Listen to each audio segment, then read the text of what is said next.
How are you doing? I'm good. How are you? Excellent. Great to have you here. So for people in the audience, Ben Harburg is the managing partner for MSA Capital, which is a global investment firm. They have 1.5 billion in assets under management, so very, very small shop. And they're generally based out of Beijing, China. MSA invests in early and growth stage technology-enabled companies around the world. Some of the key focus areas are AI, genomics, mobility, SaaS business models. And they've invested in Uber, in Swivel, e-commerce platforms in Asia like Meituan. Ben, you can correct me on the pronunciation of that. That's right. Yeah, and then car manufacturers like NIO, and a bunch of others. And they're kind of expanding their presence now across the Middle East and Africa, looking for opportunities where Chinese tech business models and sort of expertise might drive strong opportunities. Did I get that all right, or have I told your story wrong in any way? Not bad. Not bad. Excellent. Great. So we're going to start with me asking you to speak a bit broadly about sort of what MSA Capital sort of investment thesis is. What kind of opportunities are you looking for? What kind of businesses do you invest in? And so just broadly, tell us a bit about the company.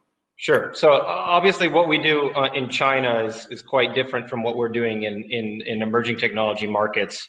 So on the China side, we run both venture and growth funds that invest in, are kind of trending now that a lot of the battles have been fought and won in China on consumer internet. They're trending obviously more towards hard tech, core tech. So we're doing a lot in AI and how it relates to retail and drug discovery and healthcare and financial services. We do a lot in chips and 3D vision and all kinds of stuff. So a lot of our recent investments on the China side have been more kind of autonomous driving or AI for drug discovery. We had historically invested in most of the kind of major, as you said, sector leaders in China, be it the ride-hailing leader, the micro-mobility leader, the gene sequencing leader. We've been in just about every one of them. So in the markets in which I think people here are more interested in, we have obviously a slightly different thesis. So we've set up a parallel franchise from our China team to invest broadly from, I guess you'd say, Pakistan to Nigeria is kind of the area of operations with a few key hotspots in there. So obviously Nigeria being one. We've been active in Ghana, some in Kenya, very active in Egypt, and then in the Middle East, and then done quite a bit in Pakistan as well. And so the thesis here is really that our view is that Chinese-inspired business models will win these markets. And so that doesn't mean it's a cut and paste, right? It means that you learn and you adapt. And I think obviously people saw that in Southeast Asia. You saw how the technology kind of giant platforms there have used inspiration from Chinese super apps to build what they are today. And we think that those approaches across all major verticals are also what are applicable to these markets. And so we think we have a lot that we can add as a value-added investor to our portfolio companies in, say, Nigeria or in Egypt to help them achieve and learn from the best practices on the Chinese side. Gotcha. Interesting. I mean, are there investments that you've done in these markets, in Nigeria, in Ghana, in Kenya, that you can talk about, that you want to tell us a little bit about? Yeah, I'm thinking none of our investments in West Africa have been announced to date, but most of them are pretty prominent companies. I would say thematically, though, I can certainly tell you that what we're interested in are a lot of the kind of enterprise-facing businesses, critical infrastructure layers, be that financial services, logistics, something in the kind of the fintech space. But that generally we've shied away from kind of consumer-facing.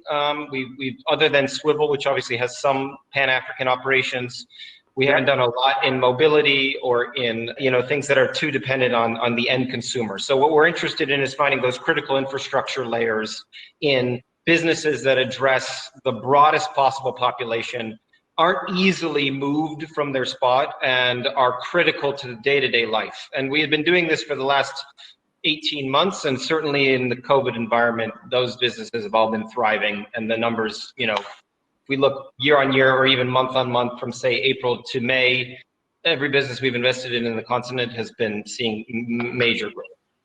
Fantastic. So, I mean, if you're going to let's come to company level. So you're going to invest in a company. What do you look for in that company? Like, what are the metrics that you need to see? What is the thesis? or what kind of quality of thesis, what kind of thesis makes sense to you? Like, what makes you pull the trigger on an investment? Sure. We're very thesis driven. So for us, we come into the market looking for a type of business model. And we don't know the future, but certainly having, spent now the last decade in Asia, and for me, that was split about 50-50 between China and Southeast Asia. I think we have a pretty good feel for what's coming next and where, businesses should be built to address these very broad populations. So low income consumers, emerging middle classes. And so we would be driven first by those theses, right? So for us, that's enterprise enablers. So that's, the logistics, that's the 2B businesses that connect critical kind of pipelines within the ecosystem, within the economy. That's fintech and everything from the kind of the data layers, that feed open banking and the data scraping that occurs, but also the payment mechanisms, the connectors, let's say, the picks and the axes, and then certainly some very niche consumer plays where we see the ability to onboard customers through a high frequency, low margin use case, but then quickly move them over to something that's much more high margin. So we would start there. I think then if we can find a business in that space, we're really looking for entrepreneurs often that have come out of, have a track record of building businesses. That doesn't mean that they're a serial entrepreneur. And probably that word is actually a little bit cliche at this stage. We're looking for people, though, that have worked for other enterprises and built things at scale and speed. And so know how to execute, know how to sell investors on the dream, great talent on the dream, their customers on the dream. And so therefore would be able to aggregate a really strong business. We definitely like entrepreneurs that are more action oriented than PR oriented, people that actually are in the trenches building things rather than simply, spending a lot of time promoting what they're doing or, their impact on the market.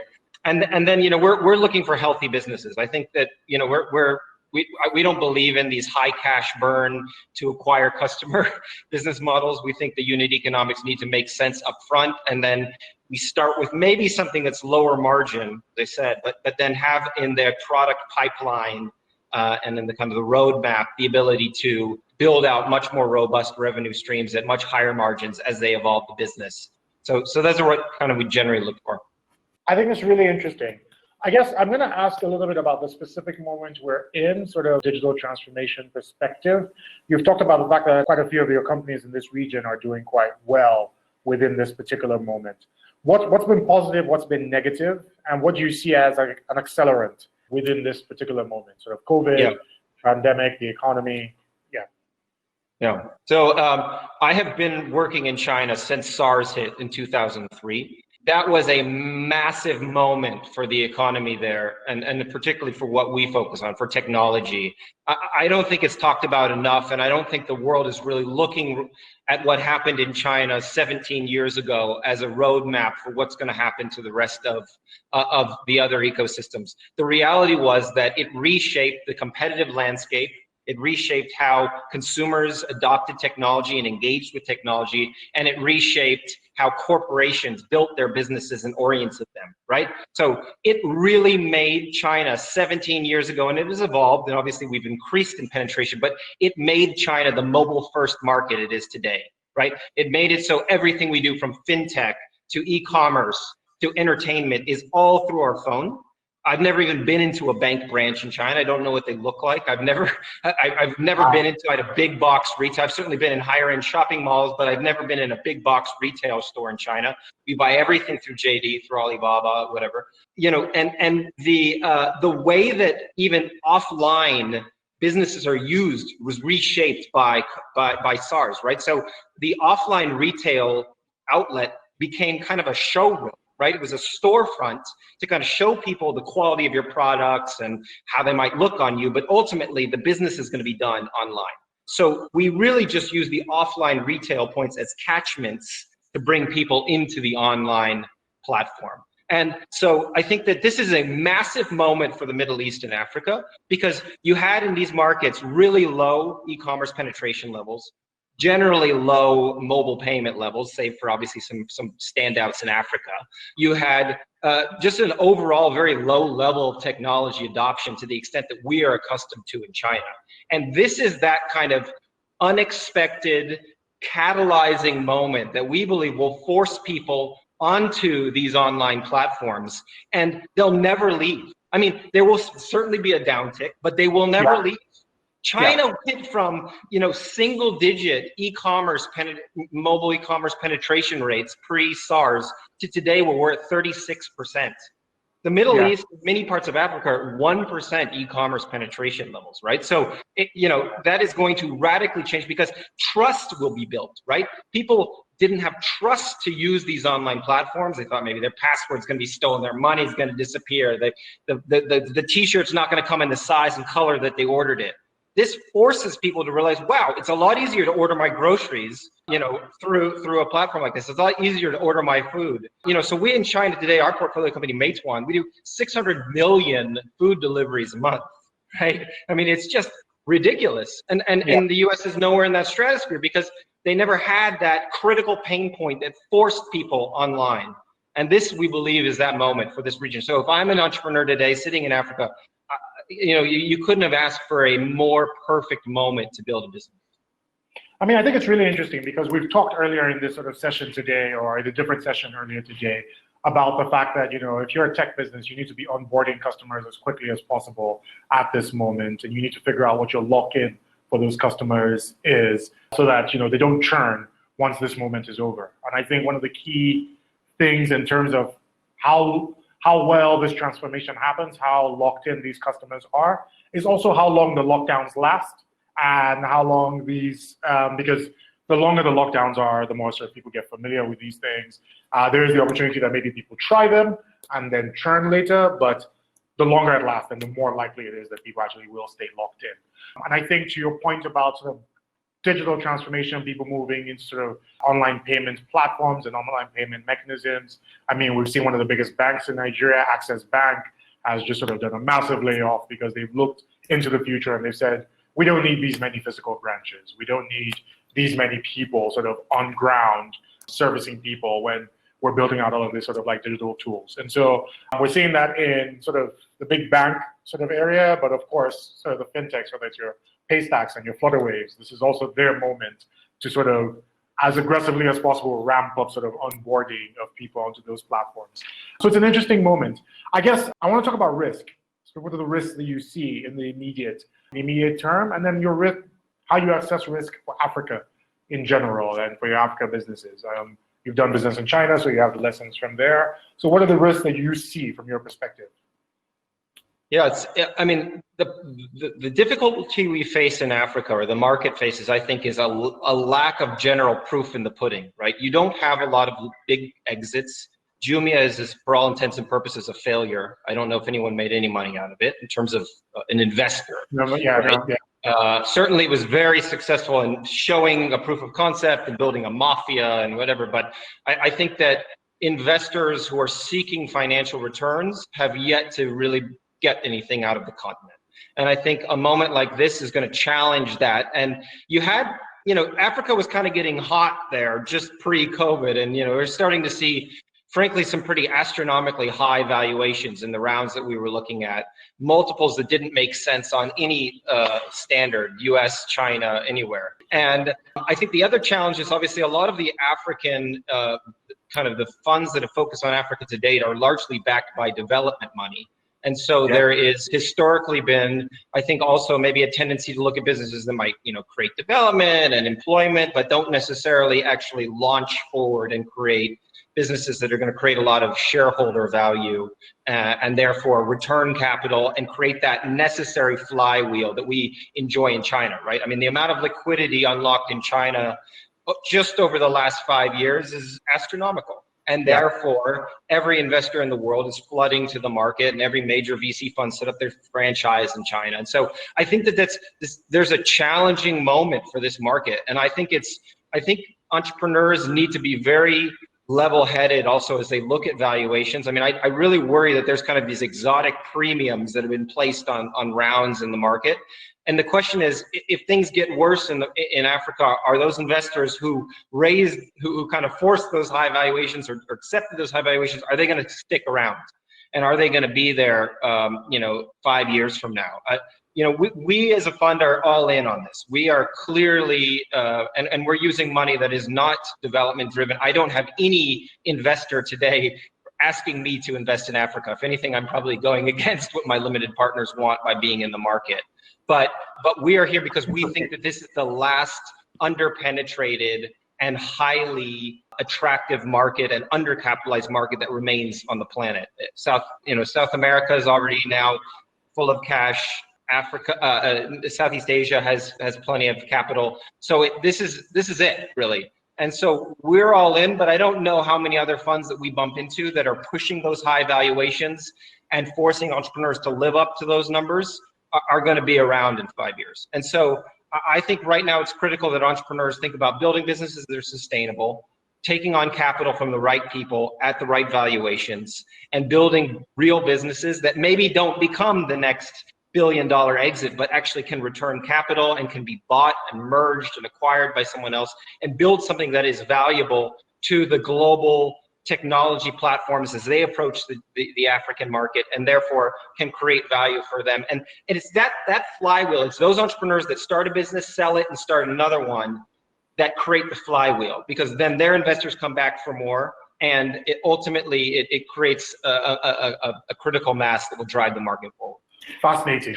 There's a question in there about sort of smartphone penetration levels in China in 2003 versus penetration levels in Africa now. And I guess I'll extend that into just a question about which of the market conditions you see in Africa look pretty identical to what there was in China around that time versus which ones look a bit different. Listen, it's not apples to apples, and certainly it's very, people like to throw out these things like Africa is 15 years behind where China was, and Southeast Asia is 8 years behind where China was. I think it's impossible, really, because China has essentially everything moving in one direction. There is no fragmentation. You have an entire market where everyone is on the same communication platform, WeChat, on the same mobile payment platforms, with a government that is investing more money than the United States on research and development, right? So that is irreplicable. But China certainly has helped facilitate an abundance of low-cost smartphones on the African continent, from Huawei to Transsion, even Xiaomi coming into the market now. So I think that smartphone penetration, data costs will be issues, and I think we see a lot of really interesting businesses that are working on businesses that circumvent that and transfer money without data and deal with low data consumption consumers, right? And people that buy data in kind of individual units rather than in bulk, like we're used to in other markets. So I think that smart entrepreneurs will find ways to adapt to those conditions, and everyone will have a feature phone or something that connects them in the end of the day. So there are ways to integrate them still. I think this is fascinating. I think this is all very useful. Do you have any other thoughts that you think, sort of investors ought to be keeping in mind at this particular moment, that other investors locally need to be keeping in mind at this moment? Just anything you think is critical for them to keep in mind.